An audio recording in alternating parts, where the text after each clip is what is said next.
Hey y'all, how y'all doing? This is the Signal 20. This is the Anger Management Podcast. I do so many podcasts. It's crazy. It's ridiculous. But your man always working. I want to first thank each and every last one of you all for tuning in. Please do us a favor and like, comment, and share. It's free to do so that way we can go ahead and get this message out. Of course, this is the Anger Management Podcast where we dedicate our talks with dealing with the mental health and prosperity of men so that way we can be better help for the individuals that are in our lives. You got to start with the leadership, and it trickles down to the rest of the family. Right now, we have in our studio, we have a special guest in our studio. I'd like to go ahead and introduce him, the one and only Anthony Ray. How you doing today? I'm doing good, sir. Thank you, and happy to be here. Yeah, that's good. That's good. How you doing today, brother? I'm doing good, man. I'm doing blessed. Woke up this morning. Hey, everything good. All right, see, that'll work. And then, of course, we got our regular individuals here. You know, the one and only Pastor Ernest is in the house. How you doing, brother? I'm doing all right. How's everybody doing? Man, got on that red for Valentine's Day. That's what I'm talking you know about. Me, man. Got the shoes to go along with it. My man, killing it. You doing all right today, brother? Yes, sir. I'm doing great. All right. And what about you, Chip? The big guy that's sitting right next to me is the very funny and talented comedian, Big Chip. Ladies and gentlemen, how you doing, brother? Hey, I'm all right. You all right? Yeah. That's it? Just good? Everybody doing? Well, I'm doing. I'm breathing, so I'm good. That's I know good. that's right. Yeah, because it's always better to be on this side of the ground than the other side. You know, that's all I say. And I say my today is going to always be better than my yesterday. So for all of y'all that are watching right now, make sure that if you have any questions or anything, just comment in the chat if you're on Facebook or on YouTube. Of course, we got our engineer that's in the building that's with us. You don't rarely see him, but he's the one that's checking everything out that's in the back. That's for the one and only, the Fabler comedian. He don't like his government name put out there, so I'm not going to say it today. But that's the Fabler. We call him Fabe. I don't think it's as masculine as his real government name, but I don't like calling him Fabe neither. What's going on, brother? How you doing back there? Man, I'm high yellow and highly favored. Okay, you what? Happy, high yellow, and highly favored. He say happy, high yellow, and highly favored. He is high yellow. Yeah, he is high yellow. Are you speaking in tongues? Yeah, he did. I thought it was too. He just left out because we all dark. I know but you know, we all. That's how we got this light on us to get us looking good for the camera. If Ed wasn't back there being the sun, we wouldn't be having all of these shadows behind us. But nonetheless, Ed, how you doing, brother? I'm glad you made it today. Yes, sir. All right, y'all. So the topic of conversation today is going to be fatherhood and healing the father wound. This is navigating generational pain and building better relationships as dads and sons, or both. So before I even get started, we all are parents, fathers, aren't we? Yes. Right. And then I'm not sure about you all. My father wasn't in my life till I was 19. So for the majority part of my growing up and rearing, I didn't have a father figure in my life. So what about you, Chip? My father wasn't in my life, still ain't, but he exists. But I ain't mad at him though. Okay. What about you? Yeah, well, Right. my stepfather's in my life. My real father, he was in my life also, but he was like a city over. So, but I didn't see him all the time. But my stepfather, yeah, he was there. Okay. And what about you, E? I think it's a little different from me. My mom and dad got divorced when I was 4. My little brother was 1. So he left and got remarried and stuff like that. Yeah, I saw him on the weekend, but it was a little different. I think when you raised by your mom and you see your dad whenever, you get the chance or whenever he comes around, it's a little different. Okay. All right. I can give it from my perspective, trying as far as the fatherhood part, being a better father. For me, I didn't know what fatherhood was. So I ended up going into the military, and the military made me a man, but didn't necessarily teach me how to be a father. So I didn't know exactly what to do. So while my daughter was growing up, I had a militant mindset. So I can honestly say, yes, I loved my daughter very much because I treated my daughter the way my grandmother treated me. I was always with my grandmother. That's what if you saw my grandmother, then you saw me, and vice versa. So I took that as, okay, I would like to do that for my daughter. So everywhere I went, my daughter was with me. Driving cabs, going to doctor's appointments. Matter of fact, going to job interview. I got the job at Allstate, working in the customer care center, all on the strength of my daughter. She was right there next to me, and then the hiring manager was like, "Oh, she's so well behaved," because my daughter just sat there, and I took pride in that. And then I started thinking, like, well, did she do that because she's a good child, or did she do that because of when I was raising her, she might have been had some fear or being scared or something like that. So I have those thoughts that come into mind when now that I look back, because I know I could have, I know I was a mean father. You know what I mean? Not mean in a sense to where she didn't get love from me, but I was, I guess, stern or strict, as you say. So I think that's where I kind of felt like I might needed that father figure in my life to kind of show me probably there's a better way of doing it. So I only knew how to do it based off of my personal knowledge. I think what we have to understand is that, um, like for you, you say your father wasn't there. Big Chip said his father wasn't there. I think what we have to do is realize that God gives us what we need. Um, my grandfather was there for me. My uncle was there for me. My coaches were there for me. Those male role models that we need, um, and that's what we have to lean on. Sometimes we may not always get what we want from God, but God gives us what we need. We may not understand why things happen the way they happen, but that's what life is all about. I got 4 kids, 2 boys, 2 girls, and like you, I think the reason that God put man and woman together is because there's a balance. Men are always going to be stern. They're going to always be hard. The women are the emotional side. So therefore, that's what makes us come together and balance. When it's one against the other, it's kind of hard. It's hard for a woman to be a single parent, especially to a young man.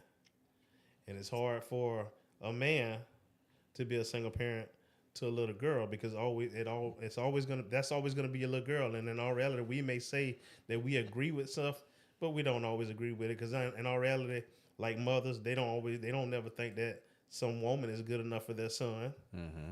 Men don't ever think that a man gonna be good enough for their daughter because that's just how that's just our makeup. But I mean, we just learn as we go along. Like you say, there's nothing that's gonna teach you how to do certain things. But that's where the Bible comes in at. We have to look at all things because I mean with God all things are possible. Okay. Well, I can say that although my stepdad was there, my mom, she was stern. Yeah. She didn't play, and I think a factor of my real dad not being there she made her think that she had to be super stern with me. And I didn't understand it then, but I understand it now. My mom, she's always was like, one time, my mom gonna tell you something one time. She never did repeat herself to me, and I gathered that. It didn't take me long to learn that. And then when she got married to my stepdad, he came in and he helped. But my mama, she was stern. She didn't play. And I know I had to clean my room, go to school, do the yard, do all this. It wasn't the man that taught me that. It's my mama taught me that. Yeah, So well, she and was like, I totally agree with that. I talked about that yesterday morning when I preached. I said it's a difference this day and time because back then they had to tell you but one time. Yeah. And when they told you that, if they told you twice, it wasn't good.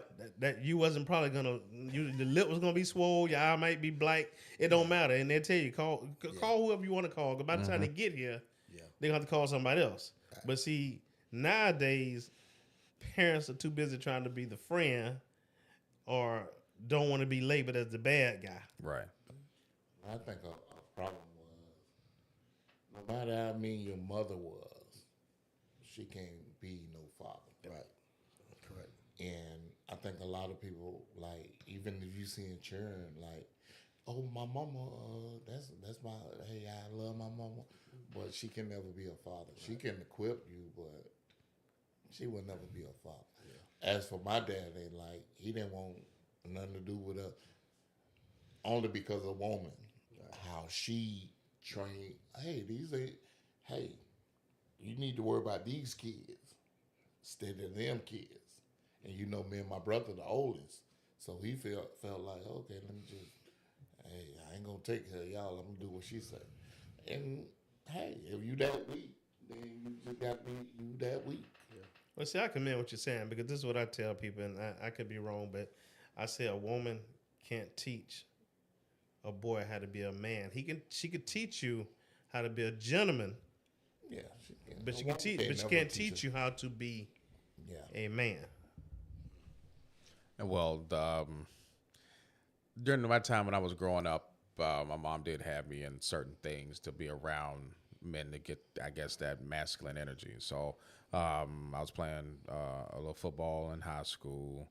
I was in the Young Marines when I was younger, RTC when I was in high school. What was it, Gary Clark Sports Camp. So she was trying to put these male role models around me, even though that like I grew up with nothing but women though. Right. So and that's even up until like now. So me growing up, I had my mom, my sister, my grandmother. I was the only male that was in the house, and then I ended up getting married, and then I have a wife, and then I have a daughter. So there's no masculine energy that's around other than my own. You know what I mean? So when I actually had the opportunity to have a relationship with my father, it was already after I graduated from Marine Corps boot camp. So now I'm trying to understand like what was the reasoning, and then you find out for our generation, a lot of our parents had got wrapped up in that drug epidemic in the '80s. So my dad, he was highly influenced by a lot of dope growing up, so and alcoholism. So the reason that kept him away, which I can, I guess I can kind of be like, okay, well, yeah, that's fine for now. Was because of the dope and alcohol. You know what I mean? He didn't have any other kids outside of us, but he saw the fit to marry another woman other than trying to get things situated with my mom and her and his kids that he created. So I just looked at it as that's, I was like, you know, you can learn to do two things from people. You can learn how to do it the right way, or you can learn how to do it the way they didn't do it. And that's how I looked at it. So everything that I ended up taking into my current relationship with my daughter was to always, I was like, okay, my father wasn't there for me. I'm going to always be there for my daughter. My father didn't come to none of my events. I'm in RTC. I'm in doing stuff at in the military, balls and all of these things like that. And he never showed up for none of it. So I made it my duty that I'm going to always show up for my daughter, regardless of what she's doing, as long as she's doing something. And I felt that my presence in itself will be enough. But, you know, you can have your presence there, but if you don't have the right mindset, your presence can be detrimental. Sometimes it might be better for you not to show up because of how a person is. And sometimes I think that might be the case in certain situations. Maybe because of how my mentality was. Maybe I shouldn't have showed up at this particular event. Or because she did something like this, maybe I shouldn't have showed up. But it's hearsay now. You know what I mean? I think another problem, a big problem, is role models. When you're a role model, you acting, and I think we need to get the concept of role models and real models. Because when you go for a role, when you do a role, that's what you do. You act, right? And I think that's just how I look at it. I'm like, this is a role they playing. But what's wrong with a role model? I want somebody real. A role model is just they just doing it just because. I think what you're doing is you're looking at the word role, in some ways, and I understand what you're saying because you just said it, and it's something that I never even thought about. But a role model to me is someone that sets the example of how you should be, how you should carry yourself, and stuff like that. Now, when you're saying role, it's two different ways you can look at it. I'm auditioning for a role for this play, but when you have true role models, they are going to be there to tell you what's right, tell you what's wrong, discipline you when you need it, and cause see, my thoughts is even in the military, we say we're supposed to be fair and impartial when giving out discipline and rewards.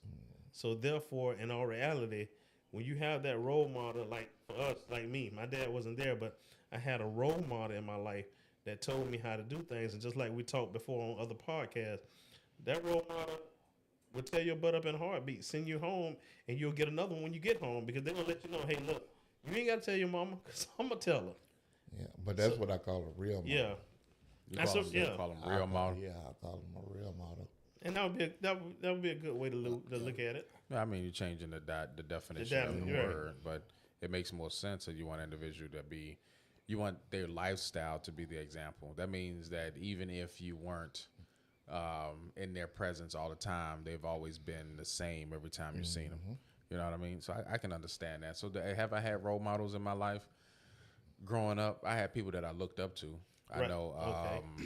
a lot of individuals that wouldn't say when I was in RTC, we had Sergeant Major McGee, who I looked up to, older guy who was the ROTC director that was there for Fairmont.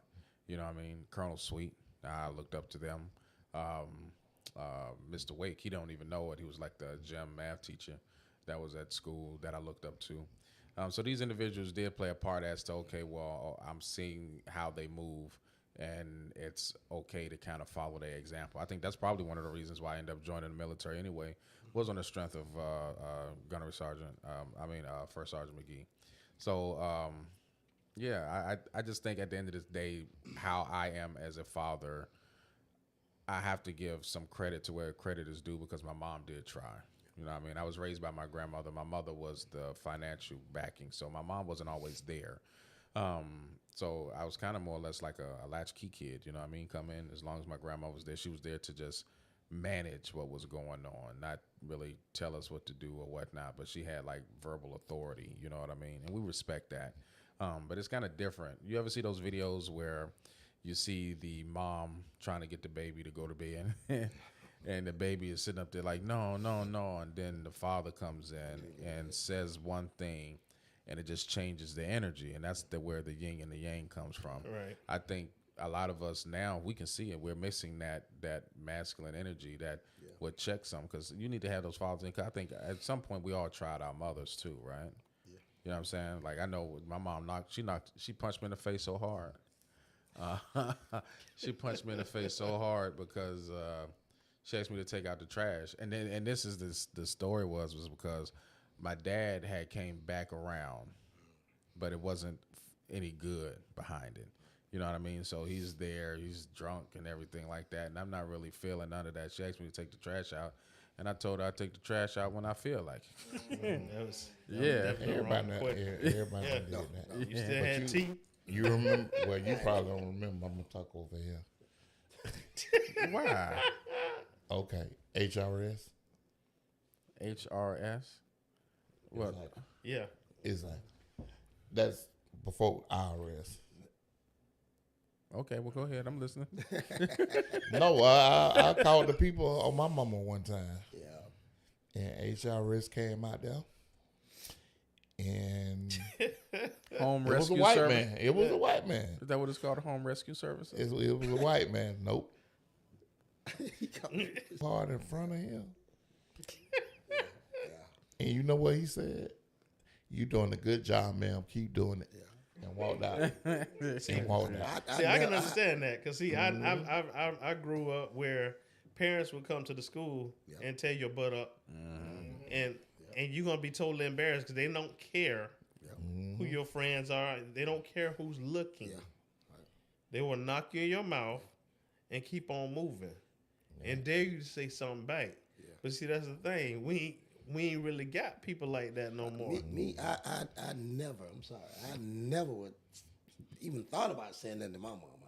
She put fear in me when I was young, Hayes, and being a role model like you put.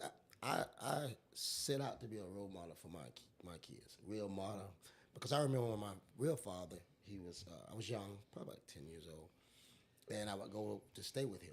He lived in a small town called Winter Garden, Florida. My mama would actually send me to stay with him. I go stay with him. He would treat me like nothing. He wouldn't feed me. It's true. I wouldn't eat. I wouldn't do anything. So it would hurt me too. Of course, I was hungry, and one time I remember I was so hungry he didn't feed me. I kept calling my mama. Mom, I'm not eating. Come get me. You know, oh, I know you're eating. And talk to him. Oh, that boy eating. And I said, Mom, I'm not eating. Call her the next day or next week. And he said she not eating. He eating. And one time when I was talking to my mom, I said, Mom, I called my mom. I said, Mom, I'm not eating. And when my mom said, I know. And when she said something to me, I raised my voice at her. I said, now, I done told you I'm not eating over here. You either gonna come get me or I'm walking. My mom later told me that tears went down her spine because I never disrespected her. She knew that was true. She called him. She said, have my son home by in the morning. Because I would never get away with my mom. But I had to because he was telling her, oh, he's lying, he's a kid. What kid gonna lie about not eating? No, I wouldn't lie about not eating if I'm hungry. And so that's the part I would never. That time I did that to my mom. That's the only reason why I did it. Let her know, Mom, I'm telling the truth. Come get my walk home. And she jumped on him, told him to help me home by the next day. And so I was home. I was happy. But see, you said one key word in that. You said we feared. We feared our parents. Oh yeah. We feared our parents back then. Yes. So there's a big difference now. I mean, I have been in the store and see somebody go off on their mom, and I'm like, Lord, help me to realize that this not my child. Because if I had ever talked to my mama like that, I don't know what I would have been looking like then. Because we were taught to respect. That's just the bottom line. We were taught to respect. And now kids are just running loose. Sometimes I say something. I'm sorry. And see, like you want to, You're right. I don't say nothing. but see, we talked about the last time we was on the podcast, and I told you that the young man, you walking around with a School of Valor outfit on, a school for boys, School of Valor, and you down here at the courthouse, getting ready to be served because of something you did, and your mama not even down there. Your grandmama took you on a bus to come down here, and you talking to her like she one of your peers, or like she one of the kids on the block. And I just had to say, excuse me, man, do you mind if I say something to your son? She say, oh, that's my grandson, but I don't mind. Somebody need to say something to him, because what I'm trying to get y'all to understand is this. You may go off on the wrong person, and it may just be that day. Like we said when we were talking about the crazy man that was driving, unhinged. That might be just the day that you snap off at the wrong person. And one, if you snap off on the wrong person, they ain't gonna care that you're a kid. They gonna give you the business. They got it on. They had it on Facebook. This old man was trying to order, and this young guy, he about in his 30s, he was trying to buck the line and push him out the way. And the old man was like, "Look, man, I'm trying to place my order." He say, "Oh, you ain't gonna move out the way." He say, "You may not care right now, but you could care in a few minutes." Oh, that's when he called his son. He called his son. I ain't never seen nobody sliding on the darn He counter. got out the way, didn't he? Yeah, exactly. Because he's like, "Look, don't worry about it. You don't." And then he came right in the door. What's the problem?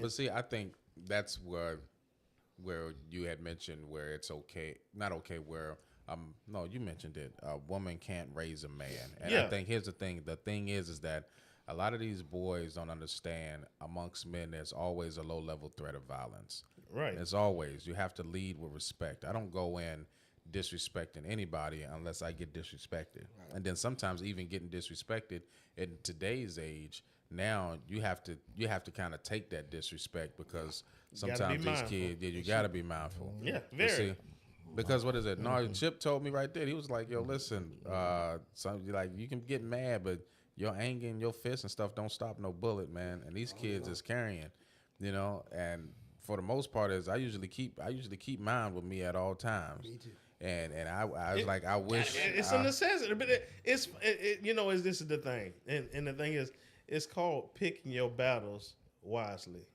because I'm gonna tell you, like I said, I took my mom to the hospital out in River City, and they had her in the back, and I said, well, let me go and get me something to eat. Went to Crystal's on Dunn Avenue. And this young guy was on the phone. I mean, he was on the phone, and everything he said was curse word this, curse word that, curse word this, curse word that. And it was an older white couple in there. And the man said, excuse me, can you watch your language? Me and my wife are trying to eat. Boy, he gave him the business. I don't know who you think this is. This ain't no MF church. I don't care about it. And then I'm like, whoa. So then an older black man, said something to him. He went slap off on him. I said, well, Pastor E finna just put his head down and start praying. I said, because I'm not like them. Because if I say something, I know how that can go. It can go good, or it can go bad. But one thing I can say is, I'm not finna let you talk to me like you talk to them. So I just said, I started praying and just asked the Lord to remove this out the way. He eventually left, but I'm like, when stuff like that happens, you have to be mindful, because we never know. Like you're saying, you pack, I pack, but the thought is, I tell people you have to be mindful because you never know. You What's can't on never say somebody's what mind. you'll do. Back You in, never say what you won't do because you don't know. yeah, I didn't fear my mom because she was she was not, she wasn't mean. She Right. was raising me the best way she can. Back in the day, it was like, if I don't whoop you The world. and I let you go do that, you go down to the county, they gonna beat you down. And And nothing you ain't you gonna can be do. there. The reason why I'm whooping you now and putting these rules on you, so you can, when you go outside this house, you know how to act. You know how to act. And exactly. even you said something about school. My mom told me, she said when I was young, she said, "Hey, I'm gonna tell you what. You see that window right there?" She stopped by the window. She said, "You see that window right there?" I said, "Yeah, I see it." She said, "You better act like I'm standing right at that window every day, and you're in class. That means you better be sitting right, acting right. You better not act crazy, because I act like I'm right at that window." And that's what I did the whole time. And I don't think she was doing it for me to be scared. I wasn't scared of her because she loved Right. me. I was just That's like, it, yeah. Integrity. because hey, if you go to jail, Yeah. they're gonna that's beat you down. So I'm gonna give you this beating here so you can straighten up and not go there. And I thank my mama for that. And you're absolutely right because my thoughts are it's called tough love. Yeah. You'd rather receive that tough love from someone that really love you. And the Bible says it. Go ahead, preacher. Tell what the Bible Because the says. thought is this. It tells us to honor our mother and our father so that our days may be long on this earth. Spare the It's rod. Yeah, spare the rod, spoil the child. My son came in the house one day and he was visiting. This nigga came in my house late. Oh my God. Hey, look, he came in my house late, and I had to call his mom because his mama in Columbus. He came in the door. I'm sitting on the sofa. He turned around and looked at me, and he said, "What? Say something." What? He ain't have to say no more because I ain't playing. Look, this is my house. You're gonna abide by my rules. That's the way that goes. So I went on here and said, I need to bring your son home. I said, because one or two things finna happen. I'm finna go to jail for knocking him out, or he ain't gonna be here much longer. I said, because this is my thoughts. If you don't discipline your child while they're young, when they get old and they get out there on the streets, like you say, with somebody that don't know you and don't care, that's gonna be a problem. Yeah. See, like what is it? Like you had that situation. My situation just recently happened. My daughter, she comes in. She's coming to look for stuff for taxes and stuff. And we had a conversation because of I don't really think that she's making the best choices as to what she wants to do moving forward. And I said I just can't give my energy behind that. So she was like, "Wow, Dad," that's what she put in text. But she comes to get her, she comes to get her, she comes to get her things. I'm off. She knows my truck is out front. She walks in this house, grabs her stuff, don't speak, don't say nothing to me, and walk right back out. And I called. I was like, I'm here. I was like, so that's what we doing now? She says, "Dad, I got to go to work," and she hung up the phone, just like that. Right. And I was like, and then I said to her, I was like, you know what? I said, life is going to get really hard for you now. I was like, yeah, because you're not going to be welcome to be able to do that much longer. I was like, because I'll eventually get my keys back. You're not going to have access the way the way you had access. All of that's gone. You know what I mean? And then, what is it? After we had that conversation, a few days later, I ended up getting a text from her. She said, "Dad, I got fired from my job." And I was like, I didn't say anything. I just took my hands off. So then I was like, before the podcast even started, me and Anthony was having a conversation. I said, I know my daughter.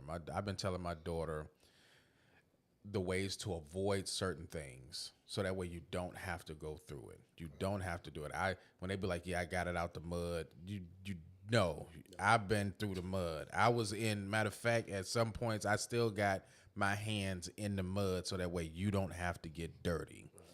So don't sit up there and tell me, "Yeah, I've been paying and taking care of myself since I was 16. No, you haven't.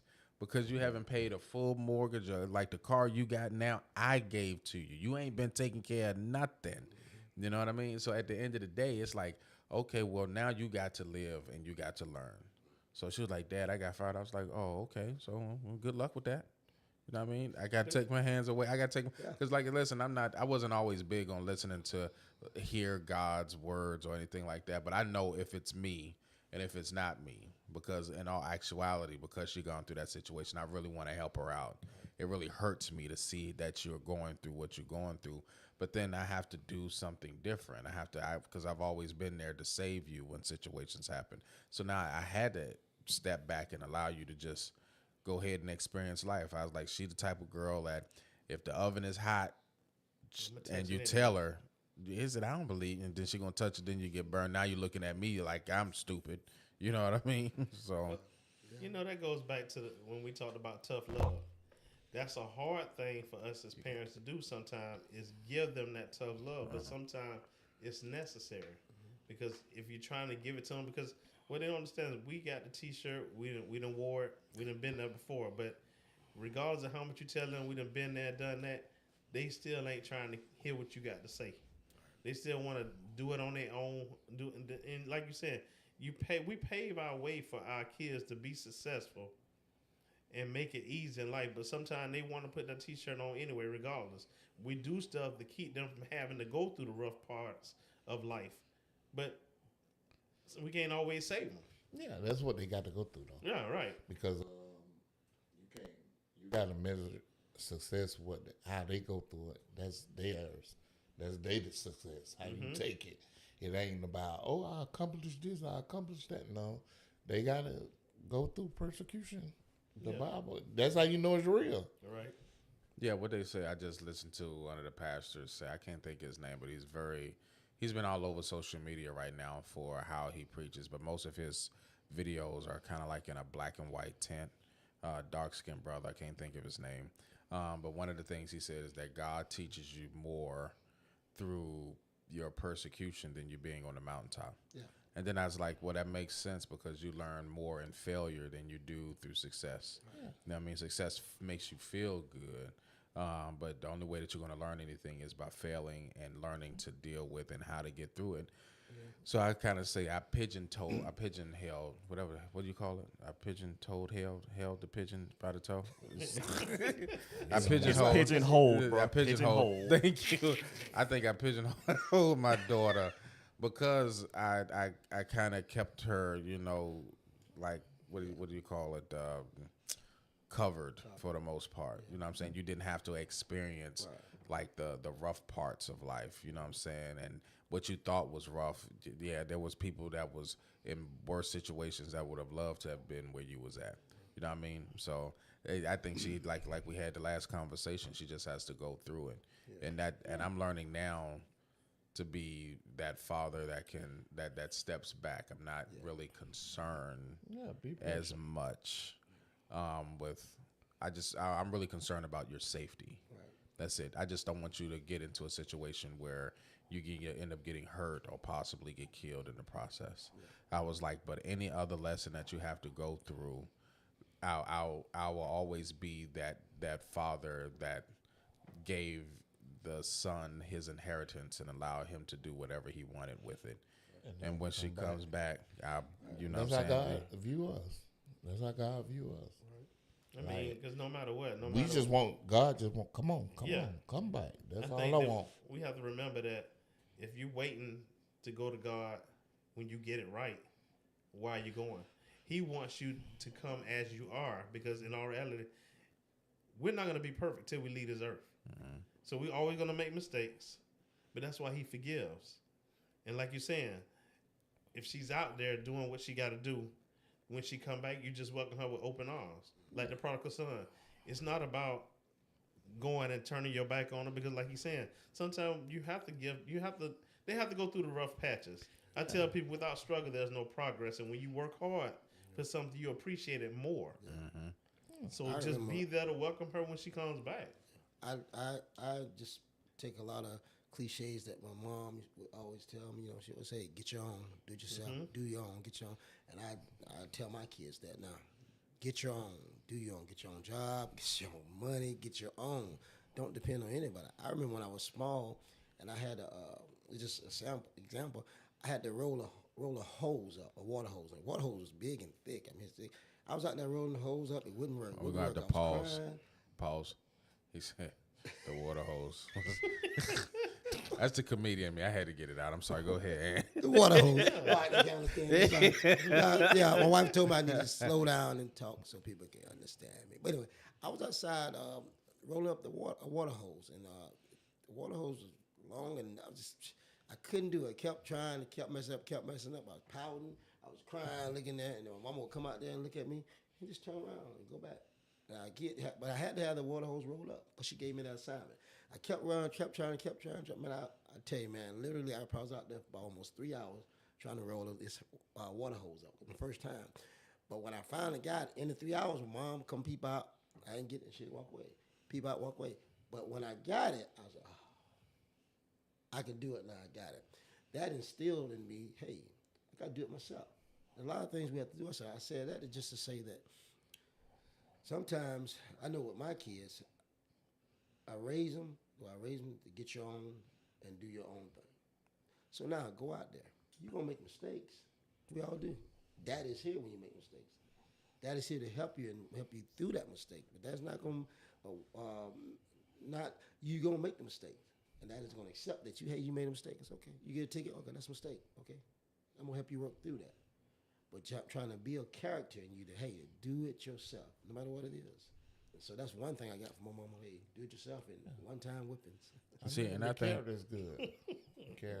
Build character, that's real good. See, and I think what is it? The next time that you went to go roll the water hose, the lesson is that it became easier. It didn't take you 3 hours to roll a water hose. Right. See, you're self-taught. So now you know how to roll a water hose in maybe like 2-3 minutes now. Now that you know the techniques and the ways to do it, but you would never have learned it if you have not figured it out on your own. You know what I mean? Or at least try to do it, because that's just in your eyes, it's a big deal. Yes. But in the eyes of your parents or your father, it's like, okay, well, no, it's easy, but you just have to figure out. And it teaches you adversity, how to deal with adversity. And that's what it taught me, adversity, and just doing it myself, not waiting. Because sometimes, even in life now, as you get older, you waiting for somebody to help you, Do it yourself. We talked about that earlier. Why do something? I don't need nobody else. I can do it myself. And we talked about that. But that's what my mom, she gave me all kind of examples. I remember one time I had to make the bed up. She said, make your bed up. And she sat there and she made the bed up. So you put the sheet on like this. And I'm sitting there, You put the cover on it like this. You put the sheets, everything like this. You got it? I said, yeah, Mom, I got it. Because I thought she was going to leave the bed and walk away. She said, you got it? I said, yeah, Mom, I got it. She took them sheets and took everything off. I make the bed up. But I made it up. Like the sound effect. See, it's attention to detail. You know, sometimes I think, like you're saying, we set the example for our kids to follow. We can't make them follow it. That's just like you can lead a horse to water, but you can't make them drink. You can only set the example and pray that they follow it. And when they don't follow it, that's when that tough love comes out. That's when they find out, hey, we tried to explain this to you. This is something that could have been avoided if you had just listened. Right. That's it. That's all it is. Just listen. Man, my son was set up for success. My son is a high-functioning artistic child, but if he talks to you, you wouldn't know that. My son graduated in 2016 from Terra Parker. I told the principal, you'll get tired of seeing me before I get tired of coming. I said, because that's my number one priority. My son was set up. I took him to vocational rehab. They had him set up. Big Chip, they had him set up. He had a job loading ships at Mayport.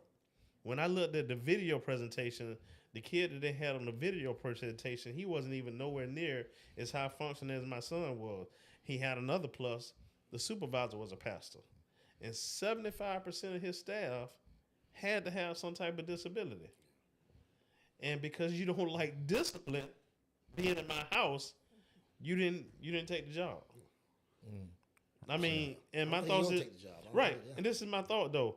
I'm not telling you got to stay with me forever because I don't want you in my house forever. But if you had stayed, vocational rehab would have helped you get your own place. You would have had a case manager, stuff like that. But they would have taught you how to survive on your own. See, sometimes we don't want to go through the process to get what God has for us. We all got a process that we got to go through. But like I tell people be like, and I'm gonna mess with the DJ back there. You talking about my red shoes. Well, guess what? A lot of people want to walk in my shoes, but they don't want to go through the process of what it takes to get in these shoes, because as a pastor, you looking at the outside. We're gonna show his shoes. You're after not looking at the show the is over. inside. Yeah, go on and show the shoes. You know, these red shoes. You know, but that's the thing. They always say they wish they were in your shoes, but if they knew what you went through to get where you are, it's just like we say, if God shows you the promise first, and then he show you what you got to go through to get there, Move to the, go. move the game button. That kind of, if you're hearing static. We wouldn't want to go, because he's showing you this big glamorous life that he got on the other side of the mountain. Mm-hmm. But then when you look at the second part of it, of hey, this is what you got to go through to get there. Some of them be saying, you know what, that's okay. I'd rather not go. But see, the same example that you give, I was telling my daughter. I used to listen to Dave Ramsey, and one of the phrases that he said is, "Do what you're supposed to do, so that way you can do what you want to do." And the thing is that doing what you're supposed to do, 9 times out of 10 is going to be something that you don't like to do, but you have to do it like you love it. You know what I'm saying? And I heard that from Mike Tyson, and I was like, I completely agree with that. So when I give my daughter all of the routes, all of the options, because you have more options than I got, right? I mean, I could have went on ahead and started a business, but I didn't know how. You know what I'm saying? So the easiest, but I was poor. So I'm just, like, what I want to do, I want to help my mom out, but I don't want to be a burden on her. So I ended up joining the military. Joining the military, I could have went to college, but I didn't have the grades in high school to go to college to get the scholarships. I know I wasn't going to be able to afford it. You know what I mean? So I said, I'm going to go into the military, do the military thing. And that way, that's the route that I'm going to take. So for the 4 years, I had to do something that I really typically I didn't want to do. Now, there was times I enjoyed it, but that was the supposed to do part. Now I get out of the military and I'm working and everything. Now I'm doing kind of what I really want to do now. You know what I mean? And I'm enjoying life now because of that short period of doing something that I didn't want to do. Now I have the capabilities of doing it now. And I tried to explain it to her, even with her work ethic now. It's like she was she was doing live streaming, and she was really good at it, live streaming and making videos, doing video game stuff, but she did not like doing the editing and stuff portion of it. I was like, okay, well, do the editing stuff first, so that way you can be autodidactic, you know how to do it, and then you can then hire somebody else to do what you don't want to do, because they know how you want your videos and stuff done. That's all you got to do. So all you have to do is then make the content, and you can kind of streamline that. You can start making videos faster now that you don't have to do the editing stuff. You make it and you send it to your editor, pay your editor what they need to do, and you can go. I told her all of that, and she looked at that's a lot. And you know what happened? She stopped doing it. Really good at it. Got all of the equipment and everything, just stopped doing it. So I'm going to do music. Same thing. You want to learn how to do the mastering and stuff of your own sound. Realize, yeah, you don't really typically like doing that. You like the singing part, but you don't like the mastering and learning all of this other stuff. The work that comes So, with it. right. So at the end of the day, she has to learn how to do the things that you don't want to do. You know. You know what I look back and I sit back and I look at life, I say, imagine if us as the age we are now, imagine if we had the things that they have right now when we were little. Yeah. A lot of us would be millionaires. Yeah. We survived off of going outside, being in the house by the time the street light come on. Lights, yeah. And the values that they imparted in us as young kids. Yeah. These kids got video games. We ain't have all that. They don't want to go outside. Your phone. My grandmama and them phone sat right by the door, and that cord was only so far. And if you went too far, it came out the wall. Yeah. You got so much stuff that these kids can get their mind involved in, especially social media. We ain't have all that. Well, we didn't have no internet. Right, we ain't have none of that. As far as that concerned, we didn't have it made. Whereas, when we were growing up, we had beepers. Yep. When we were growing up, we wanted to make sure we had quarters, because if you got a call and you had to stop by a payphone, you want to be able to make a call, and you want to make sure you have enough quarters so that your call don't drop while you're talking. No, it's just too much out there for them to get involved in, and they're not using it to their advantage sometimes. It's the curse of the information age. That's exactly what it is. We didn't walk around. I saw a video online where they had a laptop back in the 70s or 80s. Laptops back then were like $11,000. This like you couldn't just afford to get a laptop to Right. carry around. But now you look at it 40 years later, we are walking around with computers and televisions in our hands. And we have access to whatever kind of information that we want to get whenever we want. We got AI that can look the stuff up for us. You know what I mean? Back in the day, if we wanted to get in contact with our friends, we had to get our clothes on, ask our parents, can we go outside and get permission? Then walk to our friend's house and knock on their door and hope that they were home, and then ask the parents, can Philip come outside, or can Philip have company? You know what I'm saying? Now they don't do that. They can be like, listen, I'm about to FaceTime my friend. I'm gonna cut them on your hand. Not only that, back then they used to deliver the books, the phone books. They used to deliver them to everybody, and if you wanted to get in contact with somebody, you had to look in the white pages or the yellow pages. Yeah. Now they got Google.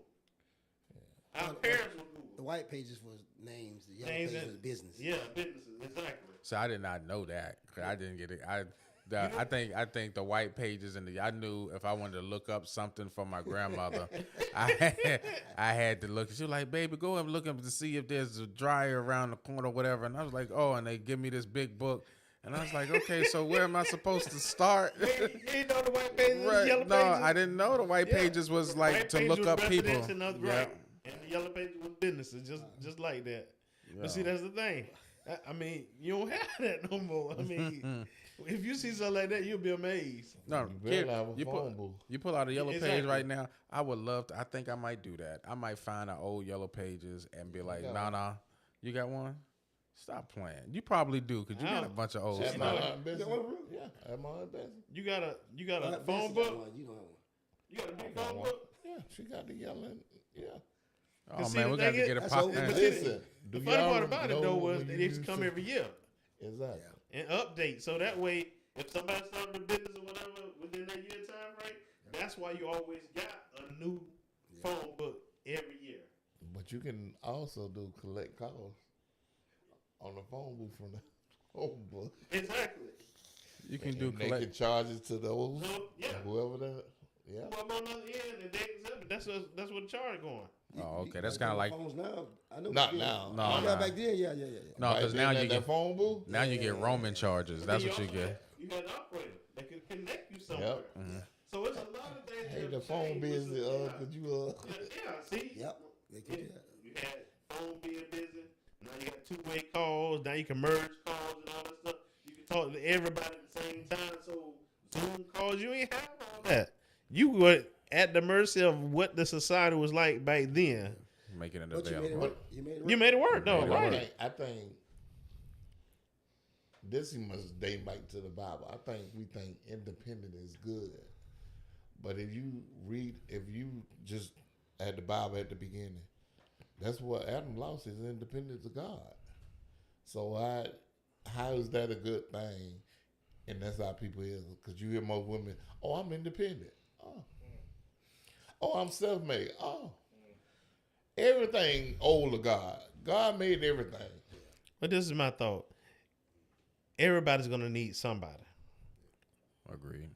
You're gonna need somebody at some point in time. God put them there for a reason. I mean, I preach. Sean. The word says, "By your stripes we are healed." Okay, does that mean that you just gonna just believe the word says, "By your stripes you're healed," or are you gonna go see the doctor because the doctor was put there for God by God? I didn't realize this, right? I was listening to this guy, and the guy said you have to realize, mentioning that somebody's in your life for a reason. At some point, even myself, has been the villain in somebody else's story. that made them the way that they are. And I never realized. I was like, dog, I'm a good person. I think I'm a good person. But now that I look back at it, I was like, was I really as good, or was I the way that I was made me the bad guy in the other person's story? I don't think you was a villain. I think you was a big villain.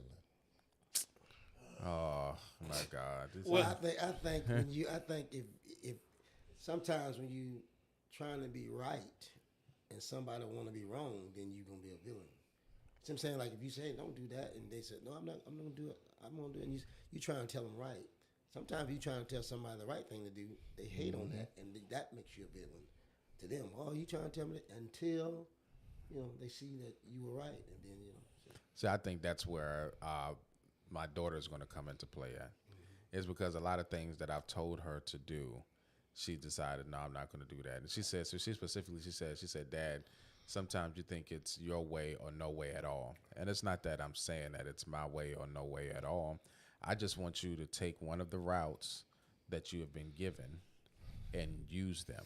Use one of them. Take one of them. I can understand you don't want to join the military. The military is not for everybody. No. You know what I'm saying? I can understand you don't want to go to college. The college is not for everybody.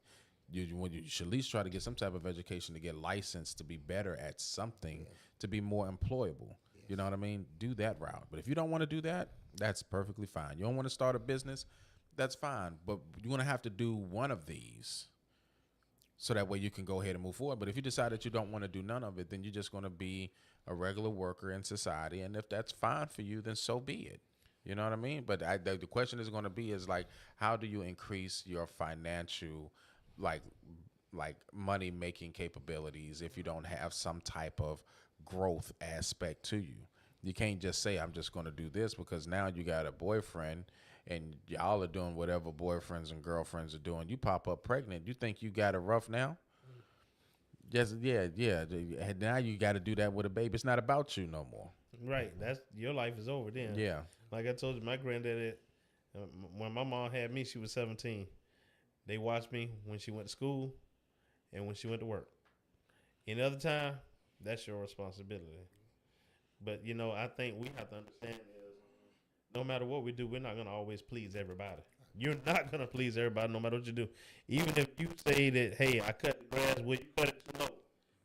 I cut the grass for you for free. You cut it too low. I ain't like the way you cut this. I ain't like the way you cut that. You're not going to please everybody in this life. Yeah. Well, I agree 100%. I think that we all agree. As a segue to a song I wrote called "I'm Tired Boss." I'm tired of what people are thinking about me. I'm tired of worrying about things I can't control. I'm tired boss. Because you're not going to please everybody. In society, once you get tired of something, I'm tired. Thought is, this is the thought. If they talked about Jesus Christ, what make you think they're not going to talk about you? All day long. Man, listen. They can smile in your face and go right around the corner and talk about you. I think when you're mad, you make the best decisions. Like when you get mad, that's how you know you're tired of something. Tired boss. When you're mad? Yeah. Okay. It don't. When you mad, just think about when you get mad. Like say if you was walking home, well, you waiting on the ride for work. I mean, off of work, but you waiting on the ride. You gonna get mad because they ain't there on time, and you gonna walk home. Here's my thing, right? I think but in your mind, you gonna get something out there. No, right? I think that's in certain situations using anger to make a decision in the spirit of the moment might be good in certain aspects, but I don't think that that's the best thing to do in a majority of things. I think anger gets you to move. I agree. But some certain things that you will have to sit back and think, okay, I'm ready to do something. But you might end up making a hasty decision that's not going to be best for you. If you just like, what if that man did end up getting up and getting mad, and then the person end up pulling up, and now you done walked off?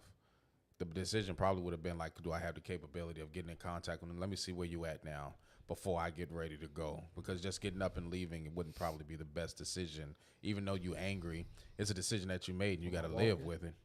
Or just getting up and going, and you waiting on that what ride. If they come? Now you're mad. But if they come, you might be mad, but the results is different.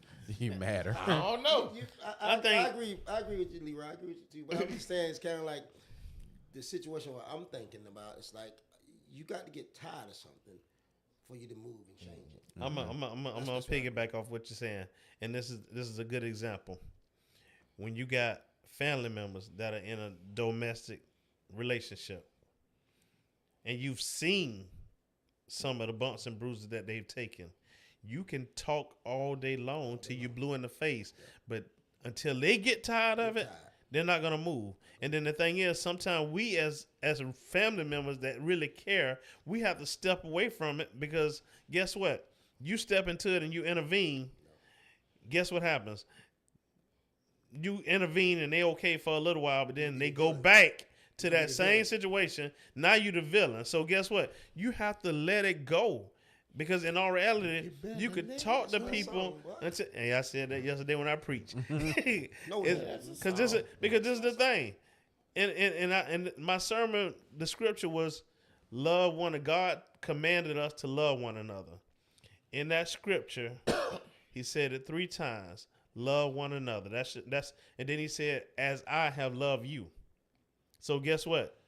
That's a commandment. That's why when we were talking about, our parents didn't have to tell us nothing but one time for us to do something. But God was telling us this because it's important to do.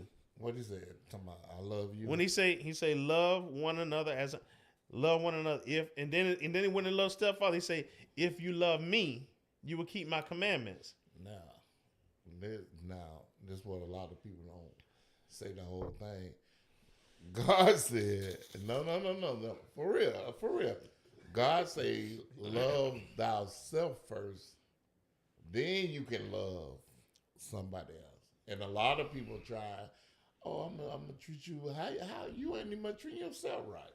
Right. So how can you treat somebody right? That is true. Yeah. I think that, everybody's right at some time. But I want to say this right here, Mr. Leroy right here on the Anger Management Podcast.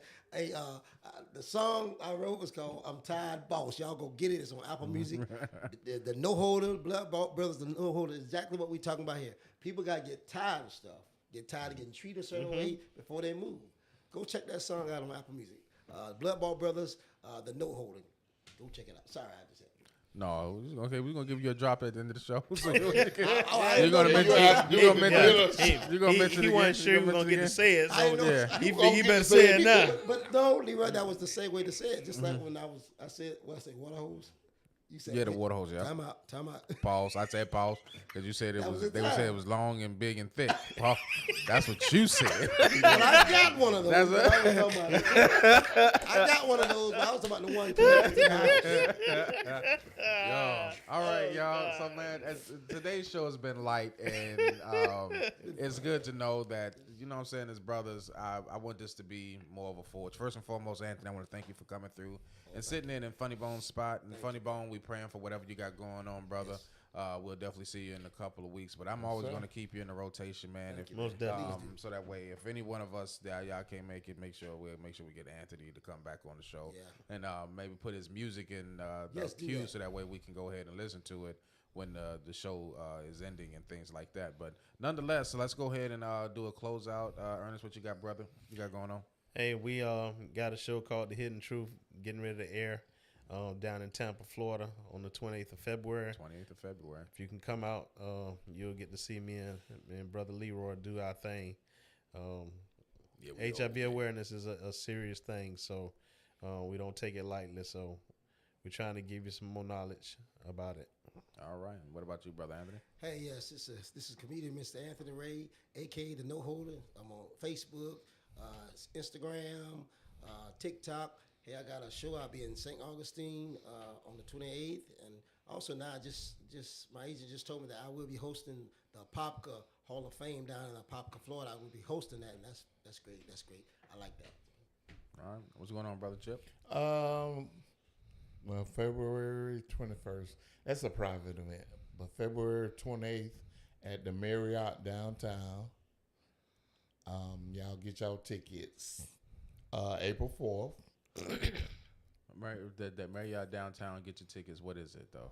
It's a comedy show. Okay, You said that's February 28th? Yeah. Hey, I might need to get a ticket. That'll save me a trip from going to Tampa and spending gas money. Yeah. Another old. Whatever it is, support. I'll get a ticket. It is February, but April 4th, another comedy show.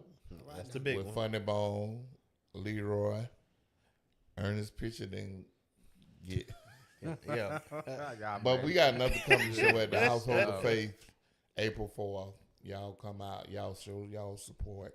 Then I got Leroy show at Comedy Zone. What is July 18th? June 18th. Yeah, my brother doing therapy and I'm a part of it. Very happy to be a part of it. And then I got my show September 13th at the Comedy Zone called Stroke Talk 3 Finally. So y'all come out and support your boy. All right. Yeah, for the most part, everybody else said that what I'm in. February 28th, I'll be in Tampa doing the Hidden Truth play.